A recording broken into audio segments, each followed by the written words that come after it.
Hello, good evening dear students.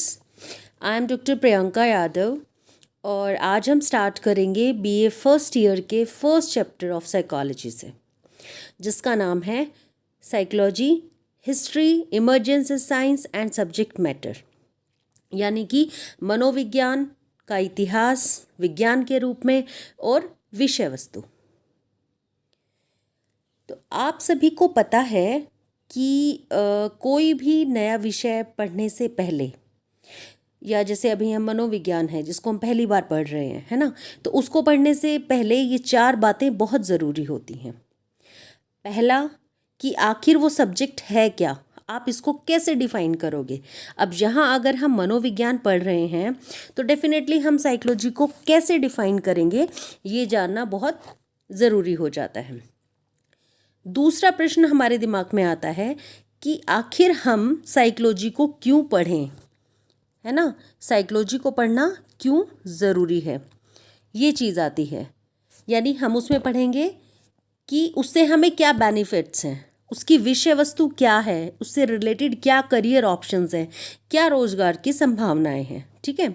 और तीसरा प्रश्न हमारे दिमाग में आता है कि ये आर्ट्स का विषय है कि ये साइंस का विषय है, तो ये भी जानना ज़रूरी है। चौथी बात, जब हम इन सारे प्रश्नों के उत्तर आपको मिल जाएंगे तब यकीनन आप इसका इतिहास भी जानना चाहेंगे। तो इस पर्टिकुलर सीरीज़ में, यानी इस यूनिट की जो सीरीज़ है उसमें मैंने 4 पार्ट्स में इस यूनिट को डिवाइड करा है और उसके हिसाब से आज जैसे हम इसका पहला टॉपिक कवर करेंगे, like the origin of definition of psychology, कि मनोविज्ञान की परिभाषा की उत्पत्ति कैसे हुई थी, ठीक है। तो आइए शुरू करते हैं कि साइकोलॉजी क्या है और कैसे इसको डिफाइन किया जाए। जैसा मैंने आप सबको क्लासरूम में भी बताया था कि जो साइकोलॉजी है ये एक बहुत नया विषय है। ऐसा नहीं है कि ये बहुत नया है, ठीक है। यानी the origin of psychology dates back to 1870s। माना जाता है कि 1870 के बाद से ही जो साइकोलॉजी एक स्वतंत्र विषय के रूप में पढ़ा जाने लगा था, क्योंकि इससे पहले इसको दर्शन शास्त्र के रूप में पढ़ा जाता था, ठीक है। तो अब इसका जो इंडिपेंडेंट ओरिजिन हुआ एज ए साइकोलॉजी डिसिप्लिन, वो कैसे हुआ, वो हुआ 1879 में, जब एक जर्मन प्रोफेसर विलियम वुंट, जो कि खुद एक मेडिकल डॉक्टर थे, यानी स्टूडेंट थे, वो मेडिकल प्रोफेशनल थे, लेकिन उन्होंने जब उनको काम करने का मौका मिला साइकेट्री डिपार्टमेंट में, या जो नॉट साइकेट्री लाइक जो फिलॉसफी वालों के साथ, है ना, तब उन्होंने सोचा कि क्यों ना साइकोलॉजी की कोई अलग से इस तरह से कोई लेबोरेटरी स्थापित की जाए। इसीलिए उन्होंने सबसे पहले जो है university of Leipzig, like Germany में, उन्होंने पहली साइकोलॉजिकल लेबोरेटरी की स्थापना करी, ठीक है। इसी तरह अगर हम भारत के उस कंटेक्स्ट में देखें तो भारतवर्ष में कैलकाटा यूनिवर्सिटी में लाइक 1916 में सबसे पहले department of psychology under the aegis of philosophy इसकी स्थापना की गई थी। उसके बाद हम आते हैं नेक्स्ट स्लाइड में। इसमें वुंट के बारे में थोड़ा बहुत बताया हुआ है कि he was a medical doctor by training and early in his career he was fortunate to work with some of the great physiologists of the 19th century, ठीक है। And later on he founded the first laboratory, psychological laboratory, ठीक है, in the university of Leipzig. तो इस चीज़ को आप बहुत अच्छे से याद रखेंगे। And Wundt is also traditionally recognised as the founder और the father of modern psychology, right. तो ये चीज़ जो है वो आपको बहुत अच्छे से याद रखनी है कि Wundt is traditionally recognised as the father of modern psychology. This is very important. And the first laboratory, psychological laboratory जो थी वो कहाँ स्थापित हुई थी, यूनिवर्सिटी ऑफ लेप्जिग इन 1879, ठीक है। उसके बाद जैसे अगर आप साइकोलॉजी वर्ड के बारे में बात करते हो तो जो साइकोलॉजी है उसका ओरिजिन 2 ग्रीक वर्ड से हुआ है। First is psyche and logos. Psyche means soul, right, and logos means to study anything is logy और लोगोस इन ग्रीक लैंग्वेज। तो इनिशियली शुरू शुरू में जब इसको as under the aegis of philosophy पढ़ा जाता था साइकोलॉजी को, तो उस समय साइकोलॉजी को कहा जाता था as the science of soul. It was considered as the science of soul. ठीक है, तो सबसे पहले साइकोलॉजी को as the science of soul बताया गया. Is the study of soul is the psychology. तो जो फर्स्ट डेफिनेशन थी जो कि स्टडी ऑफ सोल था, तो इनिशियली जब इसको फिलॉसफी के अंडर पढ़ा जाता था तो एक आत्मा का विज्ञान था. अब वो सबको पता है कि आत्मा क्या है, ठीक है, और इसको कैसे स्टडी किया जा सकता है. अब ये जो टॉपिक था ना, ये सबके लिए बहुत ही मिस्टीरियस सा था, है ना, कि कैसे हम ना तो हम आत्मा को देख सकते हैं, अब इसको कैसे स्टडी किया जाए, जिस चीज़ के ऊपर आपको पता नहीं सारे लोगों को बिलीव है या नहीं है ना, क्या उसका कंटेक्स्ट है क्या नहीं है, हम इसको किस कंटेक्स्ट में स्टडी करें. तो इट वाज वेरी डिफ़िकल्ट. तो इन सारी प्रॉब्लम्स को देखते हुए फिर उन्होंने कहा कि ठीक है, अब हम साइकोलॉजी को जो है as the study of soul नहीं मानेंगे, अब हम इसको as a study of mind लेके चलते हैं. अब जो माइंड था वो आत्मा से कहीं थोड़ा बेटर एक टर्मिनोलॉजी थी, राइट. तो उन्होंने क्या किया, फिर साइकोलॉजी को as a study of mind लेके चलने लगे. ठीक है, अब माइंड जो था, मन यानी मनोविज्ञान, मन का विज्ञान, तो वहाँ से मनोविज्ञान एक एग्जैक्ट एक जो वर्ड था वहाँ से आया था कि it is the study of mind. Okay, and the mind word was less mysterious and वेग देन सोल. ठीक है, लेकिन इसी तरह जैसे सोल को बहुत सारे क्वेश्चंस फेस करने पड़े थे अपने कंटेम्प्रेरीज के टाइम में, तो इसी तरह से माइंड के साथ था. अब मन का एग्जिस्टेंस बॉडी में जैसे हमारा अदर ऑर्गन्स का दिखता है, इसी तरह माइंड का एग्जिस्टेंस, लाइक मन का एग्जिस्टेंस हम नहीं बता सकते हैं ना. और आखिर हम इसको अब स्टडी कैसे करेंगे, तो वही सेम क्वेश्चंस, जैसे भाई उसका एग्जिस्टेंस नहीं पता, आप उसको कैसे स्टडी करोगे, देखा नहीं जा सकता है ना, मूर्त रूप से आप उसको टच नहीं कर सकते, ये सब चीज़ें हैं, तो इसको स्टडी भी नहीं किया जा सकता. इसीलिए स्टडी ऑफ माइंड को भी फिर बाद में रिजेक्ट कर दिया गया. ठीक है, देन उसके बाद हमारे नेक्स्ट लेवल पे उसके बाद साइकोलॉजी को पढ़ा जाने लगा as the study of consciousness, यानी कि चेतना का विज्ञान.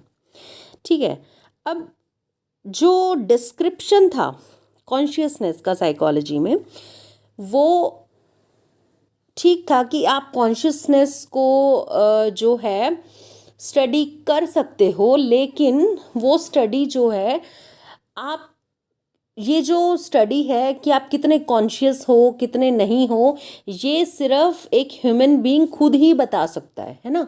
वो सिर्फ अपना ही इंट्रोस्पेक्शन, लाइक किसी का इंट्रोस्पेक्शन करने के बाद ही आप बता सकते हो उसके कॉन्शियसनेस का लेवल. तो ये भी तरीका बहुत हार्ड है, क्योंकि आत्मनिरीक्षण के बिना कॉन्शियसनेस लेवल का पता करना इट्स वेरी डिफ़िकल्ट. तो डिफ़िकल्ट है तो डेफिनेटली उसको स्टडी करना भी उतना ही डिफ़िकल्ट होगा. ठीक है, इसीलिए इस चीज़ को भी, फिर इस आइडिया को भी ड्रॉप कर दिया गया, यानी कि रिजेक्ट कर दिया गया. ठीक है, अब हम साइकोलॉजी को as the study of consciousness नहीं पढ़ के अब हम इसको लेते हैं as the study of behaviour. Okay, ये study of behaviour is the most modern and widely accepted definition of psychology even today, right. तो अब बिहेवियर की जब बात आती है तो अब हम कहते हैं कि बिहेवियर किसका, एनिमल्स और ह्यूमन बींग्स, लाइक दोनों ही इसमें इंक्लूड होते हैं. ठीक है, तो ये आई हमारे बिहेवियर पे बात. उसके बाद जैसे विलियम मैकडूगल ने कहा कि उन्होंने एक किताब लिखी थी एन आउटलाइन ऑफ साइकोलॉजी, जिसमें उन्होंने साइकोलॉजी को एज ए साइंस डिफाइन किया. ठीक है, उन्होंने कहा कि psychology is a science which aims to give us better understanding and control of the behaviour of an organism as a whole. यानी कि अब साइकोलॉजी को बिहेवियर के कंटेक्स्ट में पढ़ा जाने लगा था. ठीक है, उसके बाद जैसे जे.बी. वॉटसन, जिनको हम फादर ऑफ बिहेवियरिज्म भी बोल देते हैं, तो उन्होंने कहा कि उन्होंने साइकोलॉजी को डिफाइन कैसे किया, psychology is a science of behaviour taking into account human as well as animal behaviour. ठीक है, तो उसके बाद जैसे एनएल मोन, उन्होंने भी साइकोलॉजी को ऐसे डिफाइन किया कि उन्होंने एक डायरेक्शन दे दी थी कि साइकोलॉजी को है, इसको हम एज ए साइंस ही पढ़ेंगे, ये एक विज्ञान है और इसके तहत कोई भी जो ट्रेनी है उसको हम साइकोलॉजिस्ट बोलेंगे, और जो साइकोलॉजिस्ट है वो इक्विवेलेंट होगा एक साइंटिस्ट के, और जो साइंटिस्ट है वो एक प्रॉपरली ट्रेंड प्रैक्टिशनर होगा, एटलीस्ट जो साइंटिफिक मेथड्स यूज़ करेगा किसी के भी बिहेवियर को स्टडी करने के लिए।